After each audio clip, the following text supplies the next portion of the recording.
mean and hateful and ugly and negative to your face. Yes, that's true. I wish they could see your face, Maria, when you said that. Well, it's true. I It mean, is. it's happened to me, and like I said, it could be family, it can be friends, and we have to be strong enough to recognize it and walk away from it. Yes. That's called a boundary. That is a boundary. Yeah, choose better for yourself. Yes. You're worth it. I asked the young lady that's in the room how she dealt with negativity. She says, I don't. I just don't. She doesn't give it any attention. That's good. That's beautiful. I thought that person, I mean, that's wise. It is wise. Yes. Don't listen to the haters. Yes.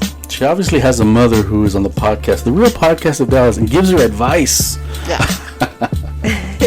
Yeah, but You I should thought that was- always, have the grace that you give everyone the benefit of the doubt. If you hear something, it's called hearsay.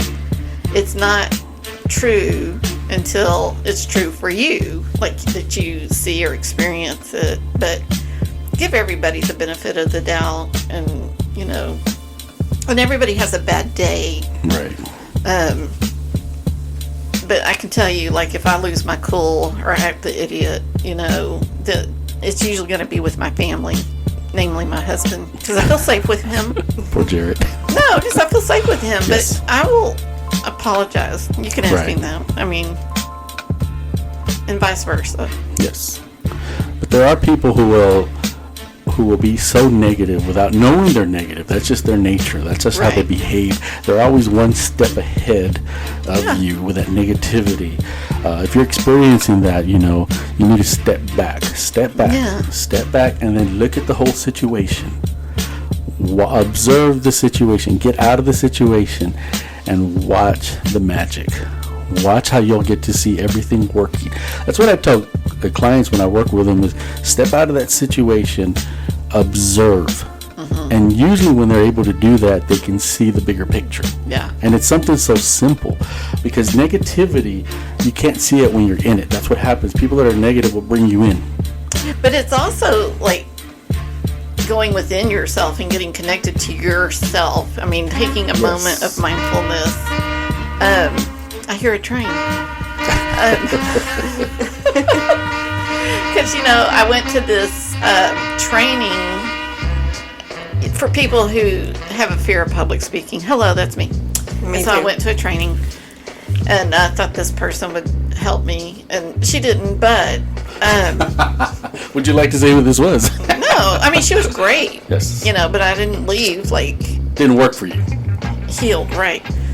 But the one thing she said that, the people that are fearful of that kind of thing, what you're doing is you leave your body, you go outside of yourself. And you're thinking outside of yourself, and you're thinking about all these, the people, and, am I going to look like a big dork, but when really what you need to do is connect to your inner self. And, and so I try to focus on that every time I know I'm going to have to, risk putting myself out there. Right.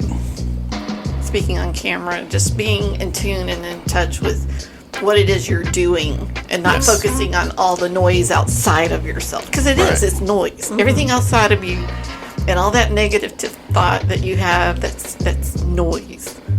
Sometimes you need silence. I like to think of it as people in the past that have been negative. Yes. They start coming to your future, and they're in your they're the voices. They're in the relationship, so someone can intimidate you that you've never met before because the person in the past is in that person. Yes. So, But this happened once. What if it happens again? That's what you're always. Yeah. Right. So it's always good to step back, assess the situation, ask questions, ask for help. Hey, am I overthinking this? What do you think of this person's comment? Great perspective. I mean, how much we spend so much time and energy overthinking things and analyzing things, especially if you're a woman. Don't we? You're driving home. Why did she say that? What did that person mean? That's what we do. Yes, and if you're a teen listening to this, consider yourself lucky to hear this information because this is things that, as adults we learn sometimes the hard way. So if you can learn it now and then use it to help you discern, negativity versus mistakes, you're able to move forward. Yeah. Even in yourself, are you making mistakes? Are you negative? Right. Are you a negative person? Are you sabotaging other people? Are you hurting other people? I'm a huge bookworm. Like, if you don't know what that means that I like to read. Okay, I love to read. And I've always been that way. And so I remember, and I don't even think Genevieve knows this story, but I was young. I don't know, maybe I was 10 or something, maybe 11, who knows. But I remember my mother saying to me that you're a negative person, and that I didn't know what it meant. I just knew that it hurt me. Like, I wasn't supposed to. Like, your that, mom said you were negative. Yeah, and I Wow. remember, like, okay, I don't think that was a compliment. I hate you, Mom. You didn't do that. Wow. And so I just Wow. knew, like, okay, this isn't what I want to be. It challenged you. It did. And so I went out and I bought a book. And I remember the book, and it was Learned Optimism. I think that's what it was called.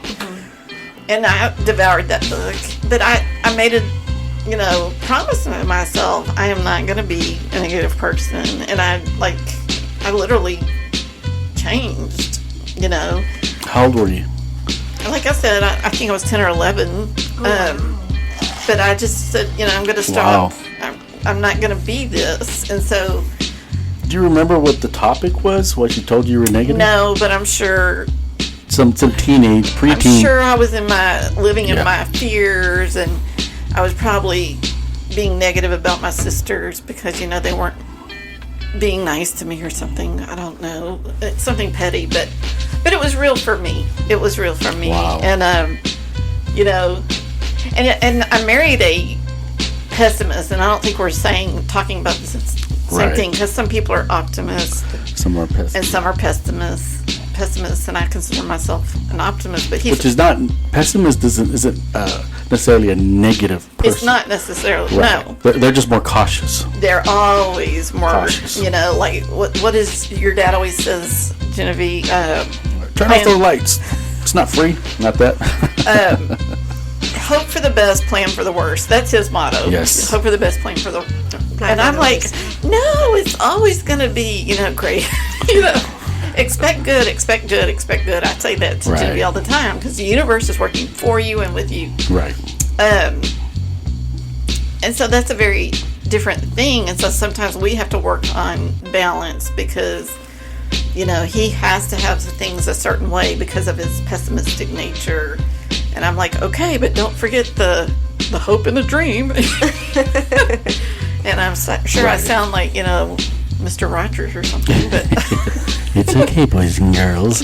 Yes, no, but Goody you're right. two-shoes. I think that's how I come off sometimes, but I'm just like, I refuse to look at the dark and the impossible. I want to look at the possible. Yes. And And this is what the real podcast of Dallas is based on. Right. On positivity. Positivity. And, momentum. Positive Yes. momentum. Going forward, moving forward, being better, doing better. Yes. Believing in Always- yourself. Being your best advocate. Because there's nobody else who can advocate for you better. You're your worst enemy and your best advocate. Stop the enemy part. Yes. So you got to advocate for yourself. You got to love yourself. You got to look within yourself. And you got to find that thing that gets you going, that optimism. Right. Hope. Right. And that'll build discernment. Because if you love yourself, you will treat yourself better. And I love that word. Tell them what discernment means. Discernment is to be able to see things for what they are. You're able to distinguish the negative and the positive. You're able to discern whether somebody's genuine or ungenuine. Yes. That's a skill that not everybody has. That is true. And if you look within yourself, you start realizing that, wait a second, I'm going to treat myself better. And I need to be treated better by other people. Yes. Sometimes when you come out of trauma, when you've been hurt, abused, abandoned, it's hard to see that because Yes. you just anybody who's nice, even at the surface, but it goes deeper, and I think when you can predict somebody's response or behavior, then you can discern whether that person is somebody that's good for you or not good for you. Because, like, that every time you interact with this person, oh, now they're going to say this, and then they say it. And then they say it. They say it. And that's your, it's like predictive text. It's like, predictive communication conversation. And then you've got an intuition. That's your inner voice. And you intuition. You Yes. should always Yes. listen to your intuition. And it takes a lifetime. It takes adults a long time to listen to that intuition. I Right. knew I should have gone right instead Yes. of left, but everybody else went left, so I went left. But I knew I should have gone right. Yes. Listen to your intuition. It will tell you how other people make you feel, whether you feel that person is a good person and not. Dogs will tell you That's all not about nice. people. Yes. When a dog doesn't like You're right. It's Yes. true. It's so true. somebody, look at, and you get a new boyfriend. Let's see how he treats your dog. Let's see how your dog acts around your boyfriend. How your dog behaves. Yes. Yeah, there's a primal thing in all humans, believe it or not, that we function on this primal, and that's kind of what that intuition. It's very primal. When you're connected to that, and I don't mean that you hit somebody over the head like a caveman, but you're in tune with it. There's a survival there. Right. You're able to be. Once you tap into that, you're able to be self-reliant. Yes. And sufficient, so you're not dependent on people's emotions to make you feel better. Right. You can actually be with yourself and feel better. Right. I used to tell clients, be with yourself. Learn to be with yourself. Some Yeah. people by themselves, people especially with trauma, when they say I'm by myself, they feel abandoned. Yes. When they're bored, they feel abandoned. Yes. So they have to learn to be with themselves. They learn how to like themselves. To just be. Yeah, date themselves, go to the movies by themselves, Yes. and some people can't. Some people have to be surrounded. And I find that the ones that have to be around people are usually very negative, Right. Right. usually very negative, very toxic. Yeah. And toxic is Yes. not. There's It's no. not good. There's no room in my world for toxic. There's no room in You're my not world. welcome. You are not welcome. I'll check you at the door. You're Toxic, going the wrong go way. away. You're going the wrong way. This Yeah. is not your entrance. You need to go across the street to Mr. Terry's house. Like, So you have to Go be, somewhere else. You have to be able to be with yourself, like yourself, because there's only one of you, Right. and you can't trade that for anything else. right. And a lot of people will sacrifice themselves, and this is what the whole Real Podcast of Dallas has been doing. If you listen to the past episodes, right. every episode has something to do with yourself. Yes. And I think we've done a really good job of doing that if you really listen to them. And it's showing you just to be okay with yourself. It's okay to make mistakes. It's okay not to be liked by everybody. It's okay for people to have their thoughts. Maria doesn't have to like what I like. Cindy doesn't have to believe the way I believe. But there has to be a mutual respect. And it's sometimes it's better to be a loner if everybody that's around you is sucking you down and they're negative. Right. Then you know what? Walk alone. That's okay. Yes. Your time to shine will come. And maybe you're in it now. Learn to do it. Learn to do it, but do it in a positive way. And it all takes practice to actually listen to your intuition, to learn to discern, Yes. to take the mindful time to say, how do I feel after I interact with this person? Right. I mean, like, there would be people at work that, I would avoid because I just didn't want part of that Right. energy or whatever. It happens, in your personal life, in your work life. You always have to just be on guard in a sense. You have to be able to put boundaries. Yes. Because what happens is if you give too much to something, and don't balance it out with family, or you too much to the family, not enough work, you'll be off balance, and you'll start bringing those worlds in. Yeah. On a job, when people act like family,